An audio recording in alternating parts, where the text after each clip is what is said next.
ओम नमो भगवते वासुदेवाय। श्री राधा कृष्णम व्याम नमः। श्री गणेशाय नमः। श्रीमद् भागवत महापुराण। आज हम लोग तिथि स्कंद का 23 एंड 24 23वां और 24वां अध्याय को सुनेंगे, जिसमें है कर्मद और देवहूति का बिहार और श्री कपिल देव जी का जन्म। चलिए आप सभी भक्तगणों को राधे राधे, जय श्री कृष्ण। हम लोग आज 23वां अध्याय स्टार्ट करते हैं, जिसमें है कर्मद और देवहूति का बिहार। श्री मैत्रेय जी ने कहा, विदुर जी, माता पिता के चले जाने पर पति के अभिप्राय को समझ लेने में कुशल साध्वी देवहूति कर्मद जी की प्रतिदिन प्रेम पूर्वक सेवा करने लगी। ठीक उसी तरह जैसे श्री पार्वती जी भगवान शंकर की सेवा करती है। उसने काम, वासना, दंभ, द्वेष, लोभ, पाप और मद का त्याग कर बड़ी सावधानी और लगन के साथ सेवा में तत्पर रहकर विश्वास, पवित्रता, गौरव, संयम, शुश्रूषा, प्रेम और मधुर भाषण आदि गुणों से अपने परम तेजस्वी पति देव को संतुष्ट कर लिया। देवहूति समझती थी कि मेरे पति देव देव से भी बढ़कर हैं, इसलिए वह उनसे बड़ी बड़ी आशाएं रखकर उनकी सेवा में लगी रहती थी। इस प्रकार बहुत दिनों तक अपना अनुवर्तन करने वाली उस मनुपुत्री को व्रतादि का पालन करने से दुर्बल हुए देख देवर्षि श्रेष्ठ कर्मद को दयावश कुछ खेद हुआ और उन्होंने उससे प्रेम गदगद वाणी में कहा। कर्मद जी बोले, मनुनंदिनी, तुमने मेरा बड़ा आदर किया है। मैं तुम्हारी उत्तम सेवा और परम भक्ति से बहुत संतुष्ट हूँ। सभी देहधारियों को अपना शरीर बहुत प्रिय एवं आदर की वस्तु होता है, किंतु तुमने मेरी सेवा के आगे उसके छिड़ होने की भी कोई परवाह नहीं की। अतः अपने धर्म का पालन करते रहने से मुझे तप, समाधि, उपासना और योग के द्वारा जो भय और शोक से रहित भगवद प्रसाद स्वरूप विभूतियाँ प्राप्त हुई है, उन पर मेरी सेवा के प्रभाव से अब तुम्हारा भी अधिकार हो गया है। मैं तुम्हें दिव्य दृष्टि प्रदान करता हूँ, उसके द्वारा तुम उन्हें देखो। अन्य जितने भी भोग हैं वे तो भगवान श्री हरि के भ्रुकुटी विलास मात्र से नष्ट हो जाते हैं, अतः वे इनके आगे कुछ भी नहीं। तुम मेरी सेवा से भी कृतार्थ हो गई हो। अपने पतिव्रत धर्म का पालन करने से तुम्हें ये दिव्य भोग प्राप्त हो गए हैं, तुम इन्हें भोग सकती हो। हम राजा हैं, हमें सब कुछ सुलभ है। इस प्रकार जो अभिमान आदि विकार है, उसके रहते हुए मनुष्यों को इन दिव्य भोगों की प्राप्ति होनी कठिन है। कर्मद जी के इस प्रकार कहने से अपने पतिदेव को संपूर्ण योगमाता और विद्याओं में कुशल जानकर उस अबला की सारी चिंता जाती रही। उसका मुख किंचित संकोच भरी चितवन और मधुर मुस्कान से खिल उठा और वह विनम्र एवं प्रेम से गदगद वाणी में इस प्रकार कहने लगी। देवहूति ने कहा, द्विज श्रेष्ठ स्वामीन, मैं यह जानती हूँ कि कभी निष्फल न होने वाली योग शक्ति और त्रिगुणात्मिका माया पर अधिकार आपको ये सब ऐश्वर्य प्राप्त है, किंतु प्रभु आपने विवाह के समय जो प्रतिज्ञा की थी कि गर्भाधान होने तक मैं तुम्हारे साथ गृहस्थ सुख का उपभोग करूंगा, उसकी अब पूर्ति होनी चाहिए, क्योंकि श्रेष्ठ पति के द्वारा संतान प्राप्त होना पतिव्रता स्त्री के लिए महान लाभ है। हम दोनों के समागम के लिए शास्त्र के अनुसार जो कर्तव्य हो उसका आप उपदेश दीजिए और उबटन, गंध, भोजन आदि उपयोगी सामग्रियां भी जुटा दीजिए, जिससे मिलन की इच्छा से अत्यंत दीन दुर्लभ हुआ मेरा यह शरीर आपके अंग संग के योग हो जाए, क्योंकि आपकी ही बढ़ाई हुई काम वेदना से मैं पीड़ित हो रही हूँ। स्वामिनी, इस कार्य के लिए एक उपयुक्त भवन तैयार हो जाए, इसका भी विचार कीजिए। मैत्रेय जी कहते हैं, विदुर जी, कर्मद मुनि ने अपनी प्रिया की इच्छा पूर्ण करने के लिए उसी समय योग में स्थित होकर एक विमान रचा, जो इच्छा अनुसार सर्वत्र जा सकता था। यह विमान सब प्रकार के इच्छित भोग सुख प्रदान करने वाला, अत्यंत सुंदर, सब प्रकार के रत्नों से युक्त, सब संपत्तियों की उत्तरोत्तर वृद्धि से संपन्न तथा मणिमय खंभों से सुशोभित था। वह सभी ऋतुओं में सुखदायक था और उसमें जहाँ तहाँ सब प्रकार की दिव्य सामग्रियाँ रखी हुई थी तथा उसे चित्र विचित्र रेशमी झंडियों और पताकाओं से खूब सजाया गया था, जिन पर भ्रमण कर मधुर गुंजार कर रहे थे। ऐसे रंग बिरंगे पुष्पों की मालाओं से तथा अनेक प्रकार के सूती और रेशमी वस्त्रों से वह अत्यंत शोभायमान हो रहा था। एक के ऊपर एक बनाए हुए कमरों में अलग अलग रखी हुई सैया, पलंग, पंखे और आसनों के कारण वह बड़ा सुंदर जान पड़ता था। जहाँ तहाँ दीवारों की हुई शिल्प रचनाओं से उसकी अपूर्व शोभा हो रही थी। उसमें पत्रे का फर्श था और बैठने के लिए मूंगे की वेदियाँ बनाई गई थी। मूंगे की ही देहलियाँ थी। उसके द्वारों में हीरे के किवाड़ थे तथा इंद्रनील मणि के शिखरों पर सोने के कलश रखे हुए थे। उसकी हीरे की दीवारों में बढ़िया लाल जड़े हुए थे, जो ऐसे जान पड़ते थे मानो विमान की आंखें हो, तथा उसे रंग बिरंगे चदोवे और बहुमूल्य सुनहरी वंदनवारों से सजाया गया था। उस विमान में जहाँ तहाँ कृत्रिम हंस और कबूतर आदि पक्षी बनाए गए थे, जो बिल्कुल सजीव से मालूम पड़ते थे। उन्हें अपना सजातीय समझकर बहुत से हंस और कबूतर उसके पास बैठ बैठकर अपनी बोली बोलते थे। उसमें सुविधानुसार क्रीड़ा स्थली, शयनगृह, बैठक आंगन और चौक आदि बनाए गए थे, जिसके कारण वह विमान स्वयं कर्मज जी को भी विस्मित सा कर रहा था। ऐसे सुंदर घर को भी जब देवहूति ने बहुत प्रसन्न चित्त से नहीं देखा, तो सबके आंतरिक भाव को परख लेने वाले कर्मज जी ने स्वयं ही कहा, वीरू, तुम इस बिंदु सरोवर में स्नान करके विमान पर चढ़ जाओ। यह विष्णु भगवान का रचा हुआ तीर्थ मनुष्यों को सभी कामनाओं की प्राप्ति कराने वाला है। कमल लोचना देवहूति ने अपनी पति की बात मानकर सरस्वती के पवित्र जल से भरे हुए उस सरोवर में प्रवेश किया। उस समय वह बड़ी मैली कुचैली साड़ी पहने हुए थी। उसके सिर के बाल चिपक जाने से उसमें लटें जड़ गई थी। शरीर में मैल जम गया था तथा स्तन कांतिहीन हो गए थे। सरोवर में गोता लगाने पर उसके भीतर एक महल में 1000 कन्याएं देखी। वे सभी किशोर अवस्था की थी और उसके शरीर से कमल की सी गंध आती थी। देवहूति को देखते ही वे सब स्त्रियां सहसा खड़ी हो गई और हाथ जोड़कर कहने लगी, हम आपकी दासियां हैं, हमें आज्ञा दीजिए, आपकी क्या सेवा करें। विदुर जी, तब स्वामिनी को सम्मान देने वाली उन रमणियों ने बहुमूल्य मसालों तथा गंध आदि से मिश्रित जल के द्वारा मनस्विनी देवहूति को स्नान कराया तथा उसे 2 नवीन और निर्मल वस्त्र पहनने को दिए। फिर उन्होंने ये बहुत मूल्य के बड़े सुंदर और कांतिमान आभूषण, सर्वगुण संपन्न भोजन और पीने के लिए अमृत के समान स्वादिष्ट आसव प्रस्तुत किए। अब देवहूति ने दर्पण में अपना प्रतिबिंब देखा तो उसे मालूम हुआ कि वह भांति भांति के सुगंधित फूलों के हारों से विभूषित है, स्वच्छ वस्त्र धारण किए हुए है, उसका शरीर भी निर्मल है और कांतिमान हो गया है तथा उन कन्याओं ने बड़े आदर पूर्वक उसका मांगलिक श्रृंगार किया था। उसे सिर से स्नान कराया गया है। स्नान के पश्चात अंग अंग में सब प्रकार के आभूषण सजाए गए हैं तथा उसके गले में हार, हुमेल, हाथों में कंगन और पैरों में छमछमाते हुए सोने के पायजेब सुशोभित है। कमर में पड़ी हुई सोने की रत्न जटित करधनी से बहुमूल्य मणियों के हार से और अंग अंग में लदे हुए कुंकुमादि मांगल द्रव्यों से उसकी अपूर्व शोभा हो रही है। उसका मुख सुंदर, दंतावली मनोहर, भौवे कमल की कली से स्पर्धा करने वाले प्रेम कटाक्षमय सुंदर नेत्र और नीली अलकावली से बड़ा ही सुंदर जान पड़ता है। विदुर जी, जब देवहूति ने अपने प्रिय पतिदेव का स्मरण किया तो अपने को सहेलियों के सहित वही पाया जहाँ प्रजापति कर्मजी विराजमान थे। उस समय आपको सहस्त्रों स्त्रियों के सहित अपने प्राणनाथ के सामने देख और इसे उनके योग का प्रभाव समझकर देवहूति को बड़ा विस्मय हुआ।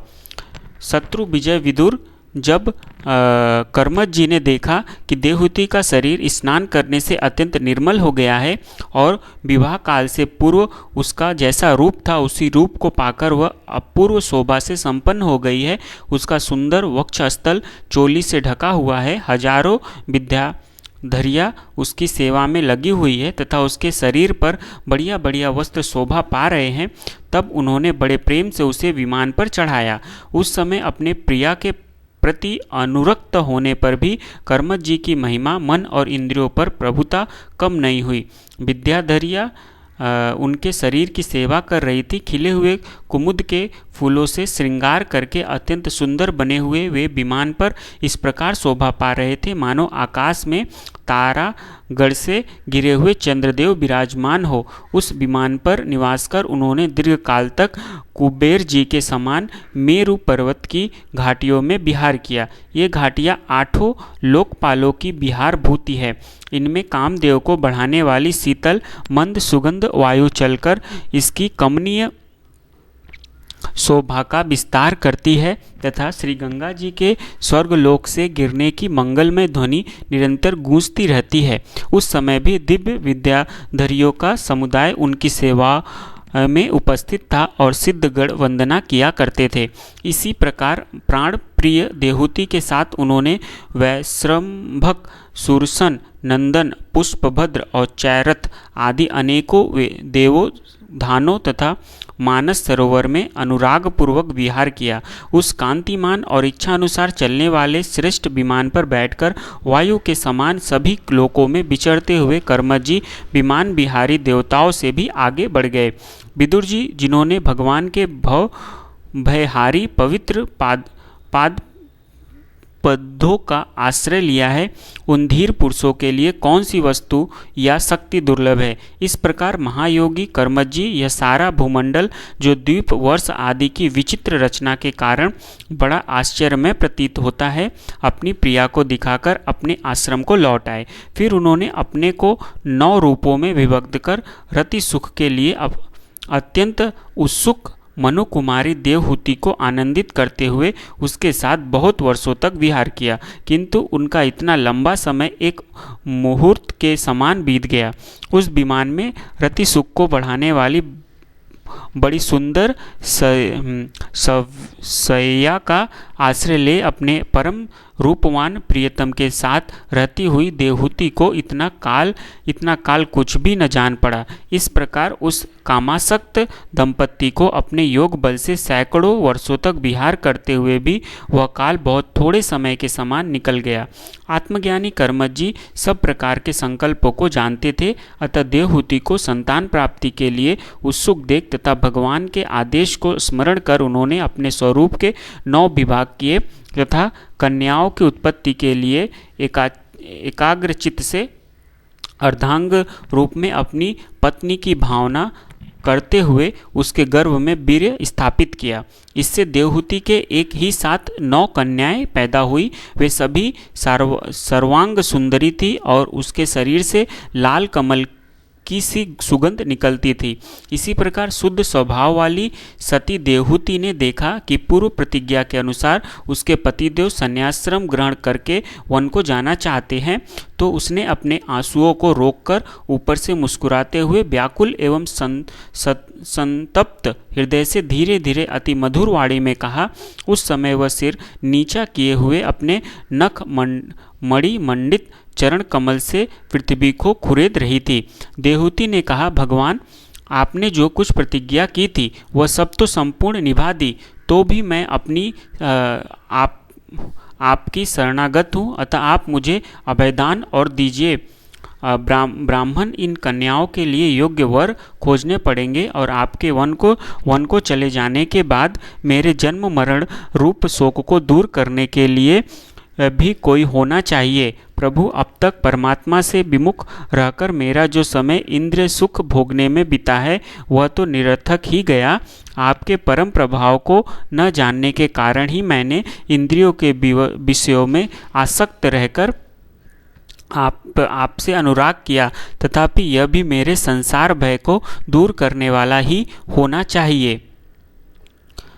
अज्ञानवश असत सत्पुरुषों के साथ किया हुआ जो संग संसार बंधन का कारण होता है, वही सत्पुरुषों के साथ किए जाने पर असंगता प्रदान करता है।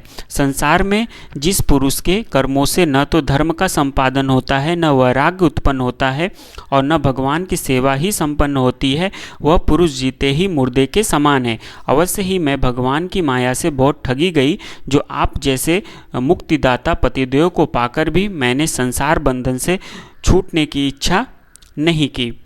प्रेम से बोलो राधे राधे। यहाँ पे हमारा 23वां अध्याय समाप्त होता है और अब हम लोग 24वां अध्याय कपिल देव जी का जन्म को सुनेंगे। चलिए स्टार्ट करते हैं। कपिल देव जी का जन्म।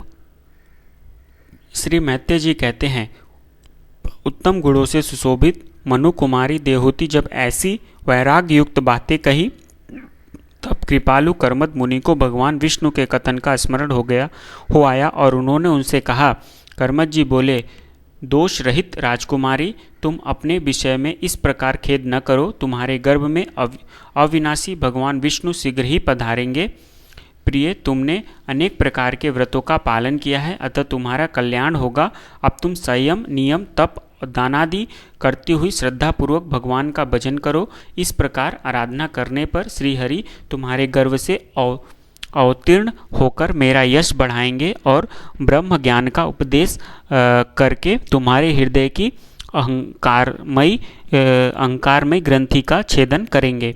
श्री मैत्रेय जी कहते हैं, विदुर जी, प्रजापति कर्मद के आदेश में गौरव बुद्धि होने से देवहूति ने उन पर पूर्ण विश्वास किया और वह निर्विकार जगतगुरु भगवान श्री पुरुषोत्तम की आराधना करने लगी। इस प्रकार बहुत समय बीत जाने पर भगवान मधुसूदन कर्मद जी के वीर का आश्रय ले उनके गर्भ से इस प्रकार प्रकट हुए जैसे काष्ठ में से अग्नि।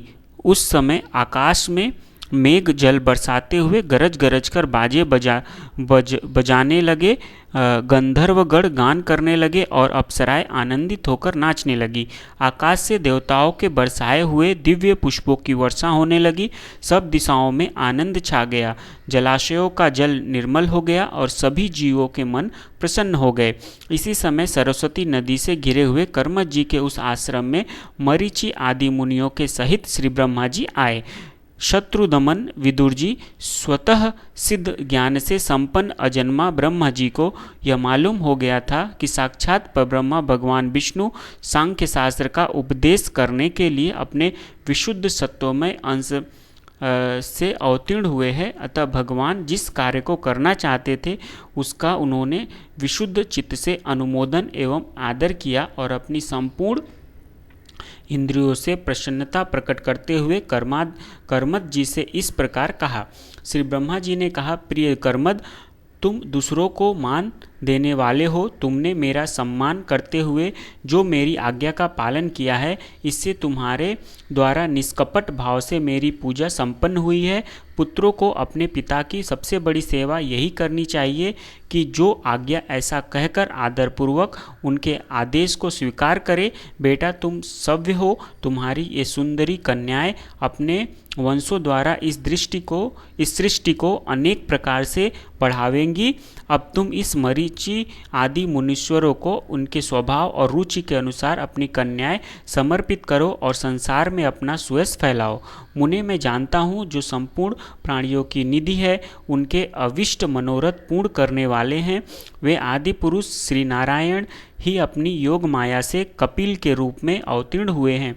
फिर देवहूति से बोले, राजकुमारी, सुनहरे बाल, कमल जैसे विशाल नेत्र और कमलांकित चरण कमलों वाले शिशु के रूप में कैटभासुर को मारने वाले साक्षात श्री हरि ने ही ज्ञान विज्ञान द्वारा कर्मों की वासनाओं का मूलोच्छेदन करने के लिए तेरे गर्भ में प्रवेश किया है।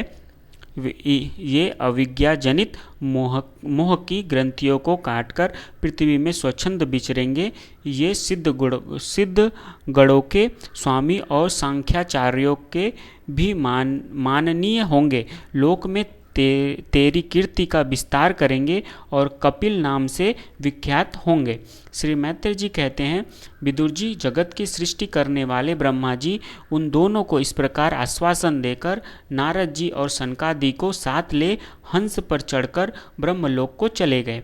ब्रह्मा जी के चले जाने पर कर्मज जी ने उनके आज्ञा अनुसार मरीचि आदि प्रजापतियों के साथ अपनी कन्याओं का विधिपूर्वक विवाह कर दिया। उन्होंने अपनी कला नाम की कन्या मरीचि को, अंशुना अत्रि को, श्रद्धा अंगिरा को और सब में आप अपने आत्मा को ही देखने लगे। उनकी बुद्धि अंतर्मुख एवं शांत हो गई। उस समय धीर कर्मज जी शांत लहरों वाले समुद्र के समान जान पड़ने लगे। परम भक्ति भाव के द्वारा सर्वांतर्यामी सर्वज्ञ श्री सुखदेव में चित्त स्थिर हो जाने से वे सारे बंधनों से मुक्त हो गए। संपूर्ण भूतों में अपने आत्मा श्री भगवान को और संपूर्ण भूतों को आत्मस्वरूप श्री हरि में स्थित देखने लगे। इस प्रकार इच्छा और द्वेष से रहित सर्वत्र संबुद्धि और भगवत भक्ति से संपन्न होकर श्री कर्मज जी ने भगवान का परम पद प्राप्त कर लिया। प्रेम से बोलो राधे राधे। जय श्री कृष्ण। आज यहाँ पर 24वां अध्याय समाप्त होता है। इसके आगे हम लोग नेक्स्ट वीडियो में 25वां अध्याय, जिसमें है देवहूति का प्रश्न तथा भगवान कपिल द्वारा भक्ति योग की महिमा का वर्णन, और 26वां अध्याय महदादि भिन्न भिन्न तत्वों की उत्पत्ति का वर्णन को सुनेंगे। तब तक के लिए जय श्री कृष्ण, राधे राधे।